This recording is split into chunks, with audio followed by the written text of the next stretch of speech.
જન્મ દીધેલો, સિંહણે જન્મ દીધો અને સિંહણ મરી ગઈ. ગમે એમ તો માં છે ને, બકરીને એમ થયું બિચારું સિંહણનું બચ્ચું એને મરી કેમ જવા દેવાય, એટલે બકરી મંડી પેટ ભરાવા. અને પછી સિંહનું બચ્ચું તો બકરીને ધાવીને મીંડું મોટું થવા.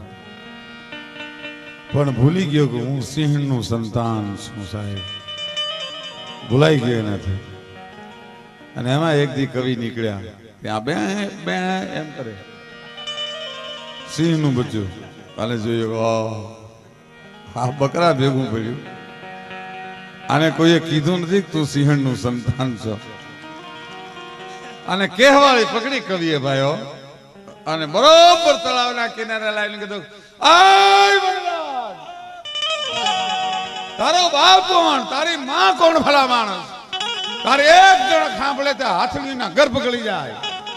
બકરાની ભેગી શરમ નથી આવતી. અને નરસિંહ અવતાર જેવો જ્યાં પોતાનો ચહેરો જોયો અને થપાટ મારી પંજાની અને દણક દીધી. સાહેબ, એમ બકરીઓના ટોળા ભેળા ભળેલા ને અમારે હવે કહેવાની ફરજ આવી ગઈ છે કે તમે સિંહના સંતાન છો, ક્યાં સુધી બકરીઓની ભેગા ફરશો? મારી કહેવાની ફરજ આવી ગઈ છે. हाय हुई हद्दी राजपूत भैया रद्दी, ત્યારે સિંહણ की गद्दी पर शालिया मुसद्दी है. હા, લીમડી કવિરાજ શંકરદાનજીએ કીધું હતું કે હાય હુઈ હદ્દી રાજપૂત ભૈયા રદ્દી, ત્યારે આ સિંહણ की गद्दी पर शालिया मुसद्दी है. આ શાલિયા મુસદ્દી થઈ ગયા છે.